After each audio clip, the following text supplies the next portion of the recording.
Welcome back to the Việc Tốt Chốt Ngay podcast, where great careers begin. I'm Kiều Linh, joined by Boss Sunny, and today we're bringing you another exciting job opportunity you won't want to miss. Let's jump right in.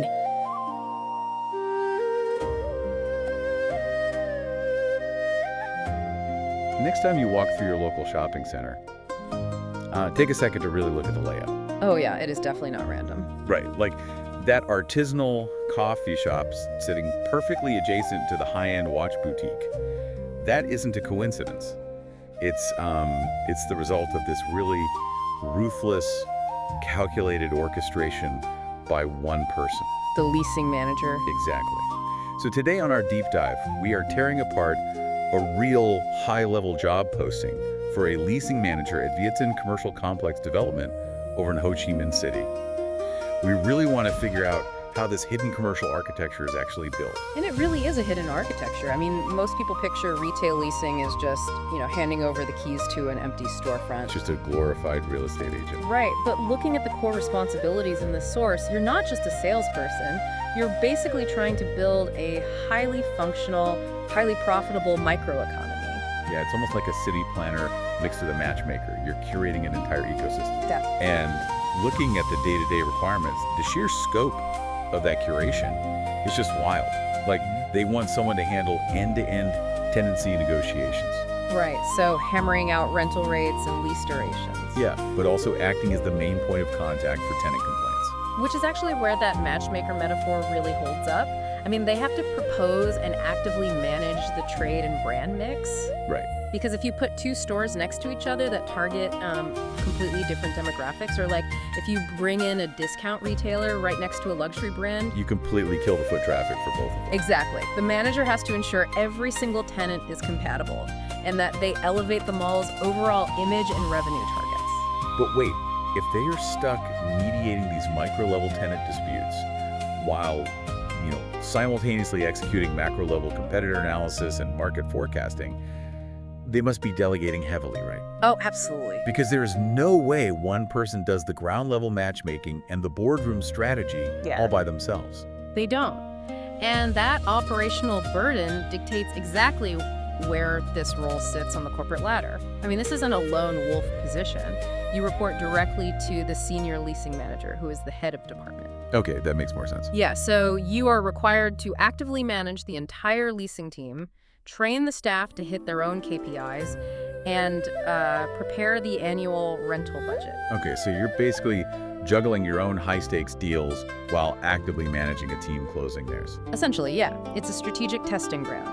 The posting demands 2 years of managerial experience right out of the gate. Wow. By forcing this candidate to take on department-level budgeting, forecasting, and, team motivation, VND is clearly positioning them for a future head of department role. It's basically a masterclass in succession planning. Well, because they're single-handedly guarding the mall's revenue and the team's performance, I guess the margin for error has to be practically zero.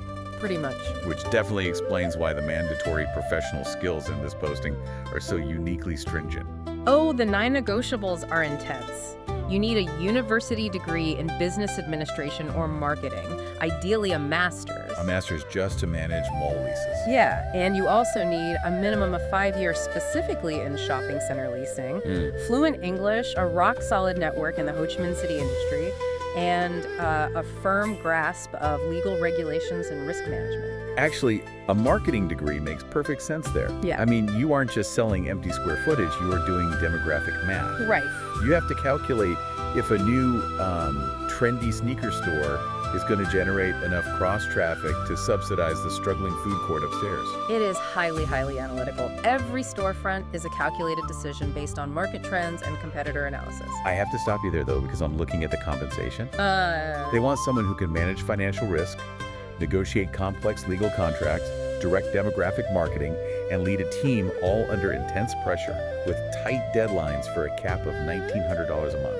It's quite the list. Even factoring in the 18 days of annual leave, a 13th month salary, and performance bonuses, that feels like they are asking for a CEO on a middle management budget. Like, is that standard for these high stakes? It highlights a really fascinating aspect of the incentive structure in commercial real estate, especially in a highly competitive market like Ho Chi Minh City. Okay, how so? Well, while the base salary is fixed, those performance bonuses are directly tied to the exact metrics they are managing. So revenue, occupancy, and rental rates. Oh, I see.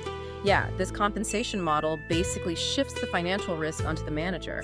You are only heavily rewarded if the ecosystem you curated actually thrives. Wow, that completely changes how you look at the whole package.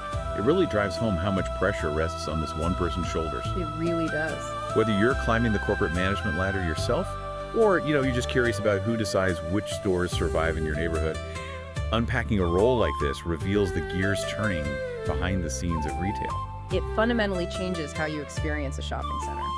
Literally nothing you see is accidental. Which leaves you with something huge to ponder.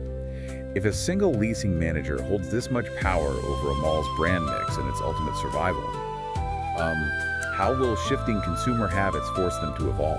That's the big question. As online shopping continues to skyrocket, completely changing why we even leave the house in the first place, Yeah. how does our matchmaker redefine what a desirable tenant even looks like? If the rules of attraction completely change, how will the city planner redraw the map?